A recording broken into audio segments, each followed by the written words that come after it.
केंद्र सरकार ने एयरलाइंस के साथ साथ ऑनलाइन ट्रैवल एग्रीगेटर्स के अनुचित ट्रेड प्रैक्टिस में शामिल होने पर चिंता जताई है। इन प्रैक्टिसेस में फ्री वेब चेक इन की पेशकश के भ्रामक दावे के बावजूद हर सीट को पेड के रूप में लेबल करना शामिल है। साथ ही और कई मुद्दों को लेकर एयरलाइंस को आगाह किया गया है। डार्क पैटर्न के मुद्दे पर उपभोक्ता सचिव रोहित सिंह से खास बातचीत की हमारे संवाददाता अम्बरीश पांडे ने, आपको सुनाते हैं।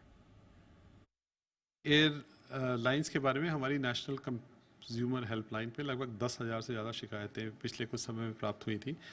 उसमें 2-3 मुद्दे थे कि आपने टिकट कैंसिल कराया, उसका रिफंड नहीं मिल रहा है, आपने पूरा पैसा दे दिया, टिकट कंफर्म हो गया, हवाई अड्डे पर पहुंचे, वहां बोर्डिंग डिनाई हो गई, आपको कहा गया कि वेब चेक इन फ्री है, आप जब वेबसाइट पे जाओगे तो वो सीट का पैसा इस सीट का।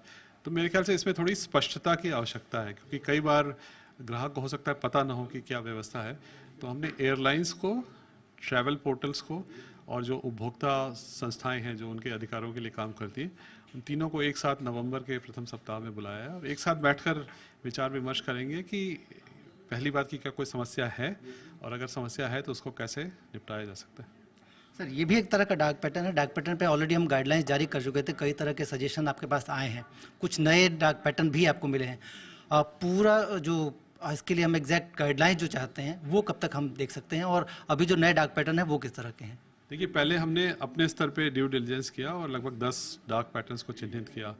उसके बाद हमारे माननीय मंत्री जी ने जैसा निर्देश दिया कि इस पर और पब्लिक कंसल्टेशन किया जाए, तो उससे बहुत फ़ायदा मिला हमें। तो हमने 30 दिन तक अपनी वेबसाइट पर इसको पब्लिक कंसल्टेशन ओपन रखा।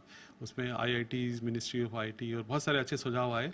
उसमें से हमने 3 नए डार्क पैटर्न्स और चिन्हित किए हैं। तो अब हमारे जो गाइडलाइंस हैं उसमें ये 13 को शामिल करके बहुत शीघ्र ही जो फर्म गाइडलाइंस हैं उसको जारी कर दिया जाएगा। यहाँ बस एक बात मैं कहना चाहूँगा कि इस गाइडलाइन के अभाव में ऐसी प्रैक्टिसेस पे एक्शन नहीं लिया जा रहा, ये सच नहीं है। जो गाइडलाइंस है वो इसको एक जाई करके वो दोनों कंपनीज के लिए भी और कंज्यूमर के लिए भी एक जगह ये रिसोर्स उपलब्ध होगा कि भाई इस तरह का काम मत करिए, ये गलत है।